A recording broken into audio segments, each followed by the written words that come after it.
Hi friends, welcome back to our channel. வாங்க நம்ம இன்றைக்கி ஒரு சைட் டிஷ், அதாவது தக்காளி சட்னி தான் நம்ம பார்க்க போகிறோம். அதை நான் இந்த வாட்டி அப்படியே போட்டு மிக்சிலாம் அடிக்காமல் ஒரு வித்தியாசமாக பண்ணேன். நம்மளுக்கு அடுப்பில் வச்சு சுட்டு சாப்பிட்ற தக்காளி சட்னி ரொம்ப டேஸ்ட்டாக இருக்கும். அந்த மாதிரி ஒரு வாட்டி நமக்கு அடுப்பு தான் கிடையாது இல்லைங்களா, அதனால் நம்ம இந்த மாதிரி கேஸ் அடுப்புலாம் வச்சு வாட்டிக்கலாம். நம்ம இப்போ இந்த மாதிரி வலை மேலே ஒரு 3 தக்காளி வச்சுக்கிட்டேன். அந்த 3 தக்காளியும் நல்லா கருகிற அளவுக்கு, அதாவது அது மேலே இருக்க தோல் அப்படியே கருகி வெளியில் வர அளவுக்கு வெந்தால் போதும். ஒரு 10 பல் பூண்டை டூத்பிக்கில் வச்சு வாட்டிக்கிட்டேன். அதுவும் அதே மாதிரி ஒரு 30 செகண்ட்ஸ்லேயே அது வெந்துடும். அதனால் அதையும் தனியாக ஒரு இதில் வச்சுட்டு, இப்போ வெந்து வந்த அந்த தக்காளியை கொஞ்சம் ஆற விட்டுட்டு மேலே இருக்கிற அந்த தோலெல்லாம் பிச்சு எடுத்துடுவோம்.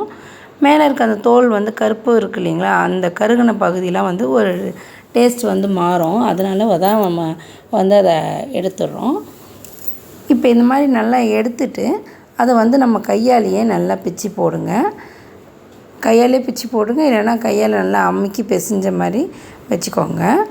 ஏன்னா நம்ம அரியதுக்கும் போது இருக்கிற டேஸ்ட்டை விட இந்த மாதிரி சுட்டு அதுலேயே நம்ம மேஷ் பண்ணி சாப்பிடும்போது அதனோட டேஸ்ட்டே டிஃப்ரெண்ட்டாக தான் இருக்குது ஃப்ரெண்ட்ஸ். நீங்கள் ஒரு வாட்டி ட்ரை பண்ணிக்கங்க. இது மாதிரி சமையலில் எப்பயுமே நம்ம கையாலேயே நசுக்கி செய்கிறது, கையாலேயே நம்ம இது பண்ணுறதெல்லாம் ரொம்ப டேஸ்ட்டாக இருக்கும். சாப்பாடே கூட பார்த்திங்கன்னா நல்லா கையால் பிசைஞ்சிட்டு சாப்பிடும்போது அது ஒரு டேஸ்ட்டு, டீஸ்பூனில் சாப்பிடும்போது அது ஒரு டேஸ்ட் தான் ஃப்ரெண்ட்ஸ்.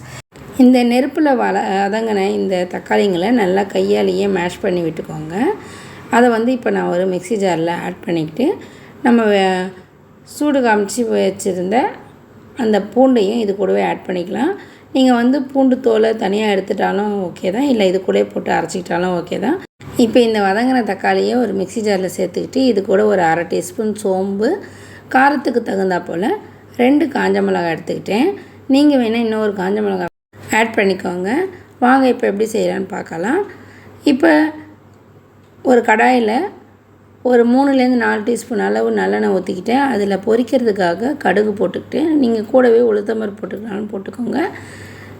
இப்போ நான் அரைச்சி எடுத்துகிட்டு வந்த கறிவேப்பிலையும் போட்டு தாளிச்சிட்டு அரைச்சி எடுத்துகிட்டு வந்த விழுதை இந்த கடாயில் ஊற்றி நல்லா கொதிக்க விட போகிறேன். இதுக்கு தேவையான அளவு 1/2 டீஸ்பூன் உப்பு, 1/4 டீஸ்பூன் மஞ்சள்தூள் போட்டு நல்லா கொதிக்க விட்டிங்கன்னா நம்மளுக்கு சுவையான தக்காளி சட்னி ரெடி ஆகிடும் ஃப்ரெண்ட்ஸ். இது நான் அன்றைக்கி பிரேக்ஃபாஸ்ட்டுக்கு கோதுமை தோசை செஞ்சுருந்தேன். அந்த கோதுமை தோசைக்கு இந்த தக்காளி சட்னி ரொம்ப அருமையான காம்பினேஷன் ஃப்ரெண்ட்ஸ். இந்த மாதிரி அத்தனை பேர் செஞ்சுருக்கீங்க அப்படின்னு சொல்லிட்டு கமெண்ட்ஸில் சொல்லுங்கள் ஃப்ரெண்ட்ஸ். ஓகே ஃப்ரெண்ட்ஸ், இந்த சுட்டு செய்த தக்காளி தொக்கு எப்படி இருந்துச்சுன்னு சொல்லுங்கள் கமெண்ட்ஸில். இது உண்மையிலே இந்த கோதுமை தோசைக்கு பர்ஃபெக்டான காம்பினேஷன் ஃப்ரெண்ட்ஸ். உங்களுக்கு இந்த வீடியோ பிடிச்சிருந்தா லைக் போட்டு பாருங்கள் ஃப்ரெண்ட்ஸ். ரொம்ப பிடிச்சிருந்தா உங்கள் ஃபேமிலி மெம்பர்ஸ் எல்லாேருக்கும் ஷேர் பண்ணி விடுங்க.